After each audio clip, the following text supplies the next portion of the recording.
Hi friends, ரொம்பவே முக்கியமான ஒரு விஷயம் வந்து டிஸ்கஸ் பண்ண போகிறோம். நம்ம பார்த்தீங்க அப்படின்னா சிஎஸ்கேக்கு முக்கியமான பிளேயர் அவர் வந்து கண்டிப்பாக இருக்கணும்னு எதிர்பார்த்துட்டு இருந்தோம். 2026 அவர் விளையாடணும்னு ரொம்பவே ஆசைப்பட்டோம். பட் ஆனால் அவர் விளையாடல. இப்போ 2027 விளையாடணும்னு ரொம்பவே எதிர்பார்த்துட்ருக்கோம்.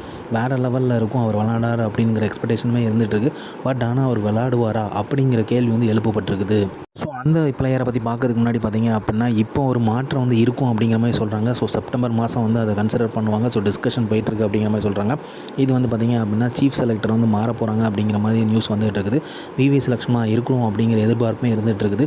ஸோ அதனால் வந்து பார்த்திங்க அப்படின்னா ருத்ராஜுக்கு நிறைய சான்சஸ் கிடைக்கும் வாய்ப்பு இருக்குது அப்படிங்கிற மாதிரி பஸ் வந்து போயிட்டுருக்குது. பட் ஆனால் இதெல்லாம் ஃபஸ்ட்டு வந்து எப்போ நடக்க போகுது, எப்போ வந்து அவர் வராரு அப்படிங்கிறத பொறுத்து தான், அதுக்கப்புறம் தான் இதெல்லாமே சொல்ல முடியும். பட் இந்த பஸ் வந்து போயிட்டுருக்குது. இன்னொரு பக்கம் பார்த்திங்க அப்படின்னா சிஎஸ்கேக்கு முக்கியமான ஒரு பஸ்ஸாக வந்து நம்ம வந்து யோசிச்சுட்டு இருந்தது. ஹெட் கோச்சாக வந்து மைக் ஹசி அவர்கள் வருவார் அப்படிங்கிற எதிர்பார்ப்பு வந்துருச்சு. ஆனால் இன்னொரு பக்கம் பார்த்திங்கன்னா இன்னொரு நியூஸ் வந்துகிட்டு இருந்தது. என்ன அப்படின்னு பார்த்திங்கன்னா இந்தியன் தான் வந்து ஒரு ஹெட் கோச்சாக இருப்பாங்க அப்படிங்கிறதுமே வந்துட்டு இருந்துச்சு. இப்போ பார்த்திங்க அப்படின்னா கிட்டத்தட்ட அது கன்ஃபார்ம் ஆக போகுதுன்னு தான் நினைக்கிறேன். ஏன் பார்த்திங்க அப்படின்னா ஸ்டீஃபன் ஃப்ளமிங் அவர்கள் வந்து மைக் ஹசியை வந்து இங்கிலாண்டோட டெஸ்ட் பேட்டிங் கோச்சாக வந்து கூப்பிட்டுருக்காரு. ஸோ இப்போ அதுதான் வந்து பரபரப்பான நியூஸாக இருக்குது. என்னென்னு பார்த்திங்க அப்படின்னா அவர் வந்து மைக் ஹசியை வந்து இங்கே இங்கிலாண்டு கூப்பிட்டுருக்காரு. ஸோ அவங்களோட டெஸ்ட் பேட்டிங் பண்ணுறதுக்காக வந்து கோச் பண்ணணும் அப்படிங்கிறத கேட்டிருக்காரு. ஸோ அதனால் வந்து சிஎஸ்கே வந்து நமக்கு வந்து எரிக் சிம்மனை வந்து ரிலீஸ் பண்ண போகிறாங்க, சாக் பண்ண போகிறாங்க அப்படிங்கிறது தெரியும். பேட்டிங் கோச்சும் மாற்ற போகிறாங்களா அப்படிங்கிறதுமே அதிர்ச்சியாக தான் இருக்குது. நம்ப முடியல. ஏன்னா அவர் கூப்பிட்டுருக்காரு அப்படின்னா கண்டிப்பாக வந்து இங்கே ஏதோ சேஞ்சஸ் நடக்க போகுதுன்னு அர்த்தம். சிஎஸ்கேல வந்து ஒரு சேஞ்சஸ் கண்டிப்பாக இருக்க போகுதுன்னு அர்த்தம். ஸோ ஹோல் கோச்சிங் மேனேஜ்மெண்ட் டீமே வந்து மாற்றுறாங்களா, சேஞ்ச் பண்ணுறாங்களா, ஃப்ளமிங்க்கு அப்புறம் இருந்தவங்க எல்லாருமே, அவர் கூட இருந்தவங்க எல்லாருமே சாக் பண்ண போகிறாங்களா அப்படிங்கிற கேள்வி வந்து இப்போ ரைஸ் ஆகிருக்குது. ஸோ இந்த நியூஸை கேள்விப்பட்டது வந்து அவங்க வந்து இது வந்து கன்ஃபார்மாக தெரிகிற மாதிரி தெரியுது. ஏன்னா மைக் ஹசி மேபி போகலாம். ஏன்னா இங்கே வந்து அவருக்கு இடம் இல்லை அப்படிங்கும்போது அடுத்த இடத்த தேடி தானே போகிறதுக்கு வாய்ப்பு இருக்குது. ஸோ அதனால தான் ஃப்ளமிங் வந்து கூப்பிட்டுருக்காரோ அப்படிங்கிற வந்து கேள்விகளுமே எழுப்பப்படுது. ஸோ இந்த நியூஸ் வந்து கன்ஃபார்ம் ஆகுது. மைக் ஹசி வந்து அங்கே போகிறாரு அப்படின்னா கண்டிப்பாக வந்து இந்தியன் கோச் தாங்க சிஎஸ்கே ஹெட் கோச்சாக வராரு. அதில் எந்த ஒரு மாற்று கருத்துமே இல்லை. ஸோ இதில் வந்து ஆப்பர்ச்சுனிட்டிஸ் பார்த்தீங்க அப்படின்னா ஹேமங் பதானி, ராகுல் டிராவிட், ரவி சாஸ்திரி 3 பேர் தான் இருக்குது. ரவி சாஸ்திரி கூட டவுட் தான். ஆனால் ராகுலுக்கும் ஹேமங் பதானிக்குமே சான்சஸ் நிறையா இருக்குது அப்படிங்கிறது தான் அடிப்படையாக வந்து முதலேருந்தே சொல்லிக்கிட்டு இருக்காங்க.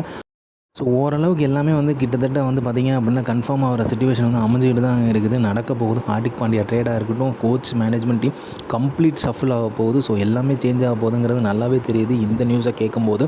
அதே மாதிரி பார்த்திங்க அப்படின்னா பிளேயர்ஸுமே ஷஃபில் நிறையா இருக்கும் அப்படிங்கிற எதிர்பார்ப்பு இருக்குது.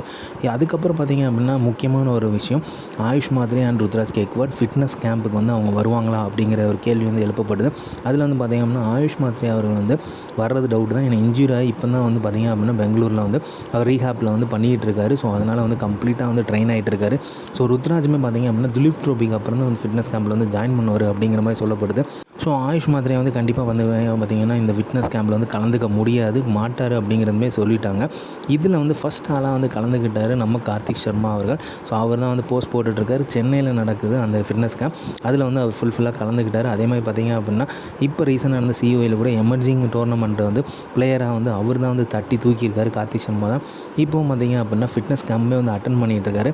அவர் போடுற போஸ்ட் எல்லாமே இப்போ வைரலாக ஆகிடுச்சு. அந்த அளவுக்கு வந்து பார்த்திங்க அப்படின்னா செம்ம வைரலாக போயிட்டு இருக்குது. ஸோ அவர் வந்து நாவலூரில், சென்னையில் வந்து இப்போ வந்து ப்ராக்டிஸ் வந்து அந்த ஃபிட்னஸ் கேம்பை வந்து அட்டன் பண்ணிகிட்ருக்காரு. இப்போ நம்ம ஃபஸ்ட்டு சொன்னோம் இல்லைங்க, அந்த விஷயத்துக்கு நம்ம வரோம். யார் அந்த பிளேயர், யார் வந்து ரூல்ட் அவுட் ஆகிற மாதிரி சான்ஸ் இருக்குது, ஐபிஎல் 2027 விளையாடாததுக்கு வாய்ப்பு இருக்கா அப்படிங்கிற மாதிரி கேட்கப்பட்டது யாருன்னா நேத்தன் எலிஸ். நேத்தன் எலிஸ் வந்து விளையாடுவாரா அப்படிங்கிற ஒரு டவுட் வந்து எழுப்பப்பட்டிருக்குது. ஏன் பார்த்தீங்க அப்படின்னா ஆஸ்திரேலியா வந்து கம்ப்ளீட்டாக வந்து 12 மந்த்ஸ் வந்து பிஸியாக இருக்க போகிறாங்க. ஸோ அதனால் வந்து பார்த்திங்க அப்படின்னா அவங்களில் உள்ள முக்கியமான பிளேயர்ஸ் எல்லாமே அவங்களோட டீம், ஆஸ்திரேலியன் டீமுக்கு தான் முக்கியத்துவம் கொடுக்க போகிறதாவே வந்து சொல்லியிருக்காங்க. இது வந்து பார்த்திங்க அப்படின்னா முக்கியமாக வந்து டெஸ்ட் மேட்சஸ், ஓடிஐ 2020 இதில் எல்லாருமே இருக்கிறாங்க. அதுலேயும் பார்த்திங்கன்னா டெஸ்ட் மேட்ச், ஓடிஐ விளையாடுற ஆட்கள் வந்து கண்டிப்பாக வந்து நாங்கள் வந்து மித்த மேட்ச்சில் விளையாடுறதுக்கு, அதாவது வேறு மேட்ச்சில் விளையாடுறதுக்கு வந்து டவுட்டு தான் அப்படிங்கிற சொல்லியிருக்காங்க. உறுதியாக சொல்லணும் அப்படின்னா பேட் கமின்ஸ் வந்து இப்போவே சொல்லியிருக்காரு, நாங்கள் வந்து ஐபிஎல் விளையாடுறது டவுட்டு தான் அப்படிங்கிறது. ஸோ பேக்கப்பாக வந்து இஷான் கிஷனை வந்து எடுத்துருப்பாங்க அப்படிங்கிற மாதிரி சொல்லப்படுது கேப்டனாக எஸ்ஆர்ஹெச். அதே மாதிரி பார்த்திங்க அப்படின்னா கேமரான் க்ரீன் வந்து விளையாடுறதுமே டவுட்டு. அவருமே வந்து ஓடிஐ அண்ட் டெஸ்ட் ரெண்டுத்துலேயுமே இருக்கிறாரு. அதே மாதிரி பார்த்திங்க அப்படின்னா கேகேஆருக்கு இப்போ ஆல்ரவுண்டராக இருக்கார். கேப்டன் யார் அப்படிங்கிறதுமே இன்னும் கன்ஃபியூஷனில் இருக்குது. இவரை வேறு அதிகமாக கொடுத்து எடுத்து வச்சுருக்காங்க ட்ரேடில். ஸோ அதனால் வந்து இப்போ என்ன பண்ண போகிறாங்க கேகேஆர் அப்படிங்கிறதுமே டவுட்டாக இருக்குது. அதுக்கப்புறம் பார்த்திங்க அப்படின்னா ஹேசல்வுட் ஆர்சிபி சேர்ந்தவர் ஏற்கனவே வந்து அவர் வந்து பார்த்திங்க அப்படின்னா இது வந்து சொல்லியிருக்காங்க அப்படிங்கிற மாதிரி சொல்லப்படுது. இன்னொரு பக்கம் பார்த்திங்கன்னா டிராவிஸ் ஹெட், அவருமே எஸ்ஆர்ஹெச் தான். ஸோ இந்த 4 பிளேயர்ஸுமே முக்கியமாக வந்து வரமாட்டாங்க. ஏன்னா இவங்க டெஸ்ட் அண்ட் ஓடிஐயில் இருக்காங்க. ஸோ நேத்தன் எலிஸும் இந்த முடிவை எடுப்பாரா? ஏன்னா அவருமே வந்து பார்த்திங்க அப்படின்னா ஓடிஐ விளாண்டுட்டு இருக்காரு. இப்போ வந்து அவரை வந்து டெஸ்ட்டில் இன்க்ளூட் பண்ண போகிறாங்களா அப்படிங்கிற கேள்வியுமே எழுப்பப்படுது. ஸோ அப்படி இன்க்ளூட் பண்ணார்னா இவர் வந்து சிஎஸ்கேக்கு விளையாடுவாரா, இல்லை இந்த 2027 ஐபிஎல் வந்து ரூல் அவுட் பண்ணுவாரா அப்படிங்கிற கேள்வி வந்து மிகப்பெரிய கேள்விக்குறியாக மாறி இருக்குது. ஏன் பார்க்கும்போது பார்த்தீங்கன்னா அவங்களோட ஷெடியூல் அந்தளவுக்கு டைட்டாக இருக்குது. அதே மாதிரி ரெண்டுமே விளையாடும்போது வேர்ல்டு கப்புமே விளையாடுறாங்க, ஆஷஸ்க்குமே விளையாடுறாங்க. அதே மாதிரி பார்த்திங்க அப்படின்னா பார்டர் கவாஸ்கரும் இந்தியா கூடயும் விளையாடுறாங்க. ஸோ இவ்வளோ 2 டெஸ்ட் இருக்குது, முக்கியமாக மிகப்பெரிய டெஸ்ட் மேட்சஸ் இருக்குது. அதே மாதிரி பார்த்திங்க அப்படின்னா ஓடிஐ வேர்ல்டு கப்புமே இருக்குது. ஸோ இதெல்லாம் கன்சிடர் பண்ணும்போது ஐபிஎல்குள்ளே அவங்க வருவாங்களா ஆஸ்திரேலியன், அதுவும் முக்கியமான இந்த 2 மேட்ச்லையுமே இருக்கக்கூடிய ஆஸ்திரேலியன் பிளேயர்ஸ் வருவாங்களா அப்படிங்கிறதுமே டவுட்ஃபுல்லாக தான் இருக்குது. அதை விட முக்கியமாக பார்த்திங்க அப்படின்னா நமக்கு நேத்தன் எல்லிஸ் போன வருஷமே அதாவது இந்த வருஷமே வந்து விளையாடலை அப்படிங்கிறதுமே ரொம்ப வருத்தமாக இருந்துச்சு. ஏன்னா வந்து இன்ஜூர் ஆயிருந்தார் அப்படிங்கிறது நமக்கு தெரியும். ஸோ அதனால் வந்து பார்த்திங்க அப்படின்னா பவுலிங் அட்டாக்கில் நம்ம அதை மிஸ் பண்ணோம். ஸோ 2027 மிஸ் பண்ண மாட்டோம் அப்படிங்கிற எதிர்பார்ப்பு இருந்துருக்கு. ஏன்னா ஹார்டிக் உள்ளே வந்தார் அப்படின்னா ஹார்டிக் பாண்டியா, ஓவர்டன், அதுக்கப்புறம் நேத்தன் எல்லிஸ் இந்த 3 பேருமே இருக்கும்போது பவர் பேக்காக இருக்கும் அப்படிங்கிறது தான் எல்லாரோட எதிர்பார்ப்பும். அதுக்கு சப்போர்ட்டிவாக பார்த்திங்க அப்படின்னா இந்தியன் பவுலர்ஸ் இருப்பாங்க. அதே மாதிரி பார்த்திங்க அப்படின்னா ஸ்பின்னர்ஸ்னு பார்க்கும்போது நூர் அகமது, அகில் ஹுசேன், இப்படி ஒரு சூப்பரான ஒரு லைனப் வந்து ரொம்பவே எக்ஸ்பெக்ட் பண்ணிக்கிட்டு இருக்கோம். ஸோ இந்த டைமில் வந்து இந்த மாதிரியான ஒரு நியூஸ் வந்து லீக் ஆகுது, பஸ் வந்து வந்துகிட்டு இருக்குது. ஸோ நேத்தன் எல்லிஸ் வந்து இருப்பார் அந்த லைனப்பில் அப்படிங்கும்போது கண்டிப்பாக ஒரு பேக்கப் பிளேயரை வந்து சிஎஸ்கே வந்து யோசிப்பாங்க அப்படின்னு நினைக்கிறேன். ஸோ ஜேஎஸ்கேவோட டீம் ரிட்டையர்ன் அண்ட் யாரை வந்து ப்ரீ பிளேயராக எடுத்திருக்காங்கன்னு அனௌன்ஸ்மெண்ட் வந்துருச்சு. ஸோ அதனால் வந்து அங்கே இருந்த பிளேயர்ஸ்லையுமே வந்து ஒருத்தரை வந்து இங்கே கொண்டு வருவாங்க அப்படிங்கிற எதிர்பார்ப்பு கண்டிப்பாக பேக்கப் வைப்பாங்க அப்படிங்கிற நம்பிக்கை இருக்குது. ஏன்னா வந்து இந்த மாதிரியான ஒரு சிச்சுவேஷன் இருக்குது. ஏன்னா பேட் கமின்ஸ் ஏற்கனவே எஸ்ஆர்ஹெச் டீமில் வந்து அனௌன்ஸ் பண்ணியிருக்காரு, டிராவிஸ் ஹெட்டுமே அனௌன்ஸ் பண்ணியிருக்கதா சொல்லப்படுது. ஸோ அதனால தான் அவங்க வந்து எஸ்ஆர்ஹெச் கேப்டனாக வந்து இஷான் கிஷனை வந்து ரெடி பண்ணியிருக்காங்க. ஸோ பேக்கப்பாக வச்சுருக்காங்க. ஸோ அதே மாதிரி நேத்தன் எல்லிஸ் பேக்கப்பாக இங்கே பவுலரை வந்து யார் எடுக்க போகிறாங்க, ஓவர்சீஸ் பவுலர் யார் எடுக்க போகிறாங்க, டக்கன் யான்சனை வந்து எடுக்கிறதுக்கு வாய்ப்பு இருக்கா அப்படிங்கிற டாக்குமே போயிட்டு இருக்குது. ஸோ வந்து இதெல்லாம் வந்து பார்க்கும்போது நேத்தன் எல்லிஸ் வந்தார் அப்படின்னா செம்ம சம்பவமாக இருக்கும், அது எந்த ஒரு டவுட்டுமே இல்லை.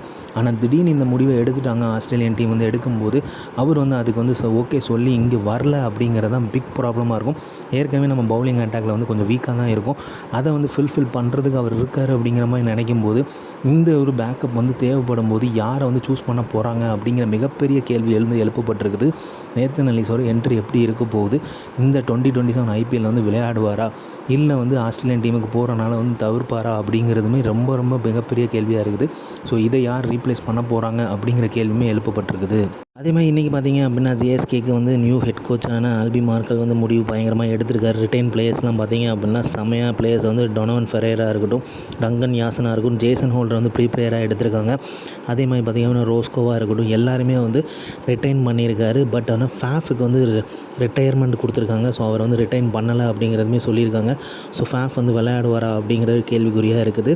ஸோ அதிரடியான முடிவுகளை வந்து இப்போ உள்ள ஹெட் கோச் வந்து ஜேஎஸ்கேல வந்து எடுத்திருக்காரு. இதெல்லாம் பார்க்கும்போது ஒட்டுமொத்தமாக இம்ப்ளிமெண்ட் பண்ணுறது என்ன பார்த்திங்க அப்படின்னா சூப்பர் கிங் ஃபேமிலி வந்து அதிரடியான சேஞ்சஸ், மேனேஜ்மெண்ட் சேஞ்சஸ் வந்து கொண்டு வராங்க, பிளேயர் சேஞ்சஸும் கொண்டு வராங்க அப்படிங்கிறது நல்லாவே தெரியுது. ஸோ அதற்கான ஷிஃப்ட் தான் வந்து ஜேஎஸ்கேல ஃபஸ்ட்டு நம்ம வந்து பார்க்குறோம், சிஎஸ்கேலுமே அதை எதிர்பார்க்குறோம். ஸோ அந்த மாதிரியான ஒரு மேனேஜ்மெண்ட் சேஞ்ச் வந்து கொண்டு வர போகிறாங்க. அதிரடியான சேஞ்சஸ் இருக்க போகுது.